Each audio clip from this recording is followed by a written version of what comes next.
expecting a Masha to pop up here already in day one. But I agree. Again, we were talking about spiciness, right? You can consider this a little bit of spiciness, right, for this last game of the day here. But like I expected too, it's going to be that Ling Fanny matchup here.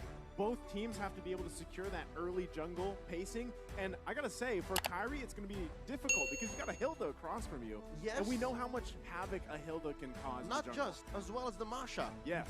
But just the same, TODAK's lineup here, that's way too much scaling. You're expecting too much from the map in terms of XP and gold. You're looking at a Carry, an Eve, a Ling, and a Masha.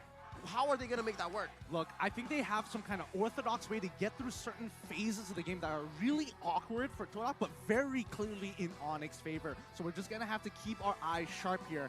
Don't miss a moment of this matchup as we jump into the land of Dawn. Our very final game of day number 1 comes down between TODAK versus ONIC Esports. All right, can confirm now that the Faramis is going into the hands of Sans, and it is a roaming Kadira. Watch out, look, Momo! Oh, already. So soon. Yeah, so very That's the plan, early that's the on. game plan. That's exactly what you were calling. Kairi, though, first blood drawn by Yumski. And as we were saying, these two heroes alone are going to cause havoc for Kairi. What? What ult? I mean, What ult? Level 1. this is, they cheesed them. They sent Momo in as well. They let go of Momo's very first wave to pull this off. That's crazy. That's just nuts. What? How?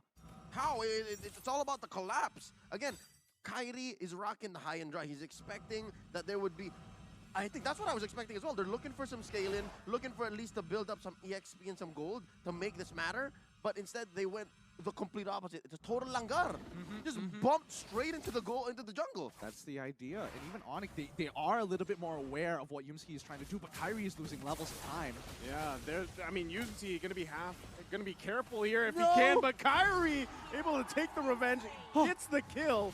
But Rival now should be able to just secure himself a purple buff. Oh my goodness, this is the plan all along. Attack the jungle, take away their early game prowess with just simple tactics. Really nicely done by TODAK all the way through. And I think this is how it's going to work for TODAK. Their game plan is to disrupt the jungle, force ONIC to send 2 or 3 members from either their lanes or force mid to go into that jungle to protect Kairi, and then eventually they will find equilibrium. Hell, even break even, make more money. Look, they're 300 gold lead, 2 minutes in. I mean, I hate the fact that they were able to pull this off because Momo, he comes back into lane and look at it. He's level 3, 2 Boots who just hit level 4. Very slight difference, but he's going to hit level 4 eventually. Like, Momo just needs 2 minions. But I think this still works out, right? All of that in the last 2 minutes just makes a breeze for the first turtle here. So that's already huge, at least in terms of economy. But here in the mid lane, Yumski going to be the focus again. Oh, can he get away? One hit, he's going to bob and weave and survive. The moves and grooves. Moves and grooves. As you put it so eloquently, could have been, but that's what you get with the Hilda. That's why there's a room for her in the meta at all times, especially when assassins like Ling and Fanny are a thing. It's got to be so frustrating because ONIC invested a lot of time and a lot of movement on the map. 5 people made contact with Yumski before he got out of there, popping that sprint at the same time. So at the very least, ONIC now setting up that front line, making sure, you know, TODAK doesn't get too far away with this. And he's not stopping. Look, he's there again. He brought Rival there. Oh, ONIC Esports, though, trying to do their best to work around it. It's Chiku, guys, that falls here. Now they're going to get out of dodge the best they can. Yumski going to be the focus. They're still looking to pursue as Boots goes in, gets the taunt, but Moon going to have to flicker out. It's Yumski going to be the focus again. Kairi grabbing another kill. There we go. ONIC seeing exactly what they need to do. Saw Yumski and we're like, okay, there might be more this time. TODAK might escalate things. And as soon as Chiku guys came into vision, instant pounce. Yeah, fool me once, shame on you. Fool me twice, not gonna happen. So ONIC understands that they have to make the most of these rotations. If they're gonna answer, something's gotta give. They have to commit something and gain something. Rival. What? Oh, he got really, really close to actually getting that kill, but Yumski gonna, you know, face check it first. I'm very curious as to see how TODAK is actually going to transition into the mid game specifically, because that's when you expect to see ONIC really getting out of the laning phase and working as a unit. I think that's a good point, but at the same time, ONIC Esports at this point it took them, what, 2-3 minutes to figure it out? That real adjustment already. And now I feel like now that this next turtle is up, they do have a choice. Do we just give it away? But look at the positioning already from ONIC Esports. Yumski, though, going to spot out CW, but Sands and Boots not too far, but they're too late. Rival able to secure another turtle here for TODAK. Oh, I mean, right now Kyrie is getting harassed out of his mind. Even running down towards the turtle, you can see Momo chasing him. Yeah. But as it is, TODAK is happy that this is how the early game has gone, despite having, you know, conceded a few kills. And if they get CW, the flicker in! Tempest Blade's gonna come out. He survives, though, with that Cult Altar. But now Sand's gonna be the focus. He takes all the damage.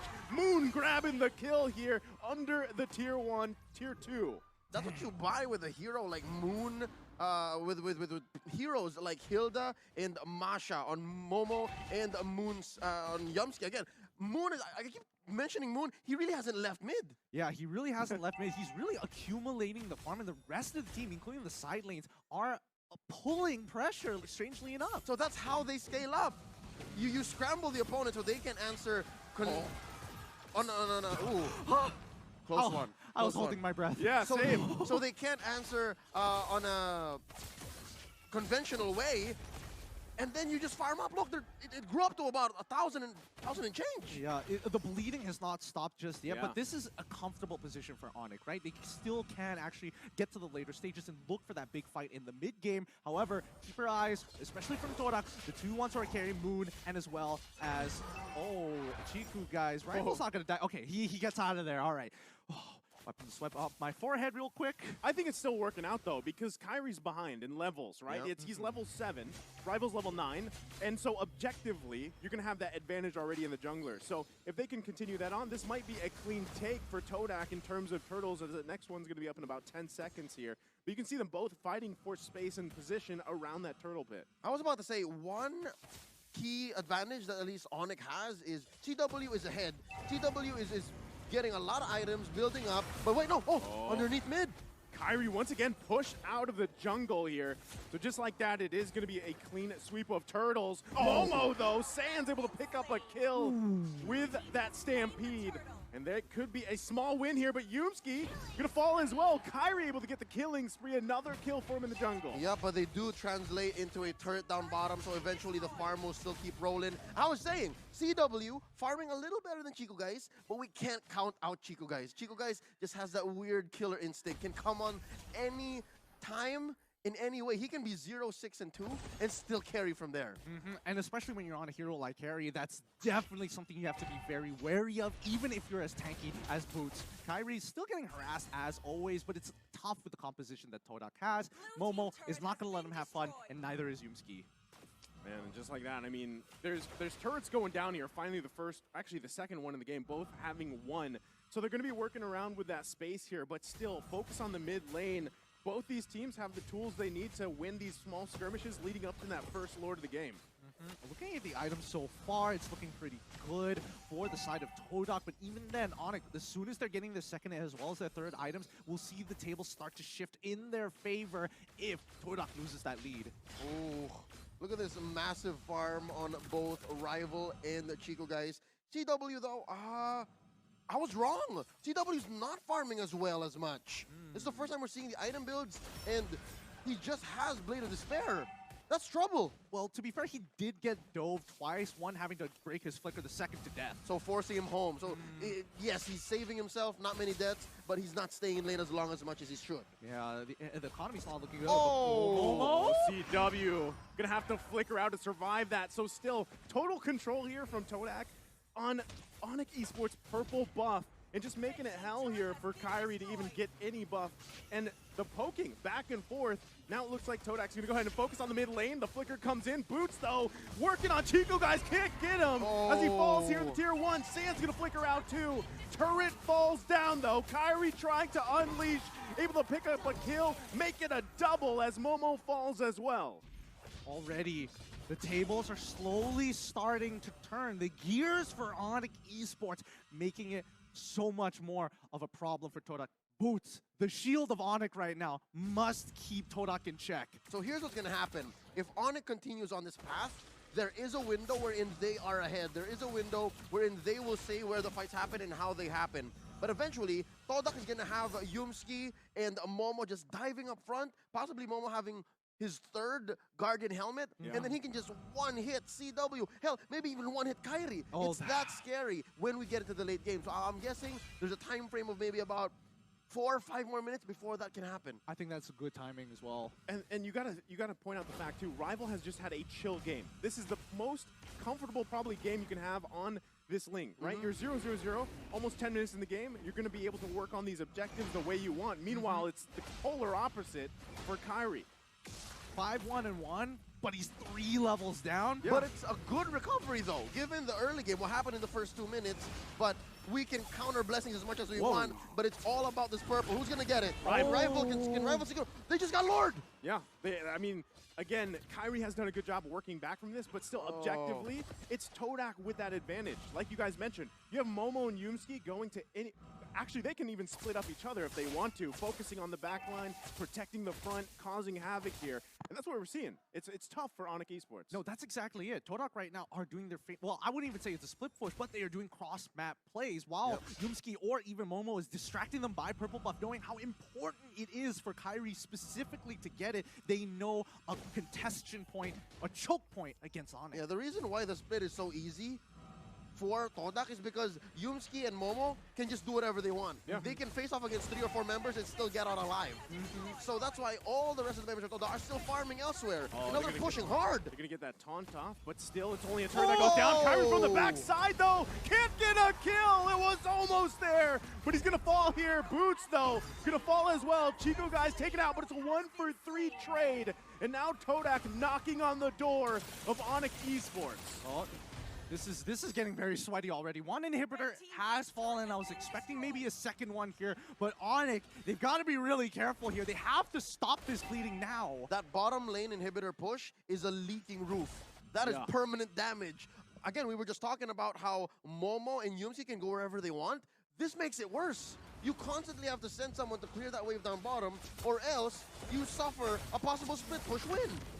Boy, but once again, this contestation point, these high intensity areas, purple buff, Lord right now, and I'm guessing that TODAK wants even more. They're gonna start going for the orange. I wonder if, like, how many purple buffs Kairi has actually been managed to get this game. That's actually a really good point. I don't know if that's the first one, maybe it's the second, but he hasn't had many opportunities to take it. So finally, but still, even 12 minutes in the game, you can see how much pressure is being put there on that crucial buff here for ONIC Esports. For sure. And I think, let's keep in mind, let's have a look at the replay one more time for that fight, because even though ONIC looked like they had the initial upper hand, it turned around so quickly once Momo got into the fight. Very key. Watch where Chico guys is and how many heroes from ONIC he had on him before he eventually died.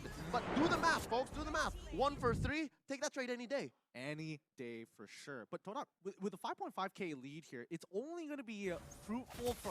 Whoa! Yo, where did half of his life go? I mean, he is 5-2-2. He has high and dry. Correct. Right?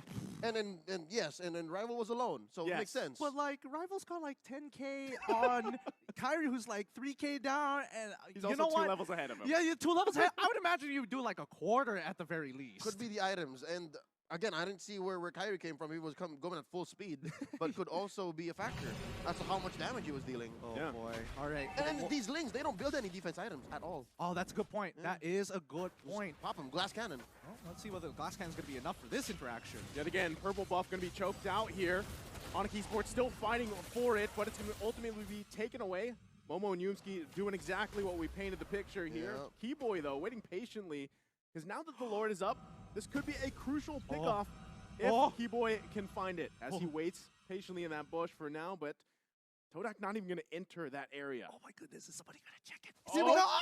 Can he get hit? Rival's going to be in trouble. Gets the Tempest Blades out. And now Keyboy's going to be the one punished here. You're kidding. What a play coming out from Rival. You're kidding. That didn't one-shot him. What's going on? He had everything, even Magic Worship. He played it perfectly. At this point, Keyboy hasn't really farmed up, couldn't stay in the lane, get the XP, get the gold that he needed. He just could not. And you're looking at Rival who's at level 15, level 14. Keyboy's at 11. Just the base stat growth just made the difference. It really did. And I mean, right now at the 42K mark, they are clearly at an item power spike against ONIC, who's at 37. They just need a little bit more time to catch up. But with this Luminous Lord, I don't know. We're expecting to see at least another inhibitor turn, or at the very least, a 5v5 fight. Yeah, I think, you know, as this Lord marches down the bottom side, ONIC Esports is still, even with this defense, they're going to have their work cut out for them, because what you're seeing is just engage after engage. And Kibo, I mean, look how tanky Yusuke is. He's going to get dragged with the Stampede here behind enemy lines, but should be able to bob and weave out of there. They do lose that mid-turret, though. They're not even going to wait for the Lord here, as TODAK is into the base of ONIC Esports. Lord has made his way to the base. They lose that mid lane, and now they're going to lose more resources here, but Momo doing exactly what he needs to do. Kyrie trying to poke down anybody that he can. Lord should go down shortly. They might look to end it here. It's still hitting the base. Tempest of Blade's going to be popped. Yumski, though, quite low. And for now, ONIC Esports able to hold on. World-class defense coming up from ONIC Esports. Incredible! Oh, run, Moon, run! And what a clapback. 3 for 2, and ONIC is still breathing. So exactly how did that happen? All right, first up, I think Boots got a solid taunt and put down the members of TODAK to a very acceptable level for Kyrie to clean up. Plus the pulls from Sands, who actually is doing great. I'd like to see what Sands is building here. Again, the replay coming up in just a couple seconds here. They were underneath the crystal, so best believe there was a lot of free turret hits, right? So here, look, watch Boots, watch Boots. Oh! See? Got her Appraisal's Wrath. You're right. The Appraisal's Wrath really making the difference, chunking out a lot of the members. But even prior to this, the fact that they were pulling the Lord's attention to minimize its damage on the crystal, that was making key. all the difference. That was key.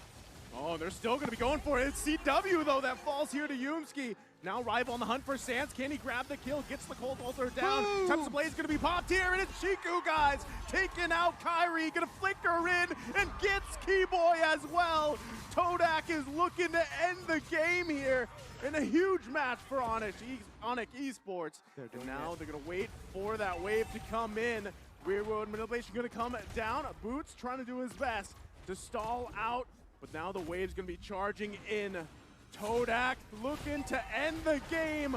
Rival focusing on the crystal, and that's it. TODAK takes the game against ONIC Esports. There we have it. TODAK winning both their matches.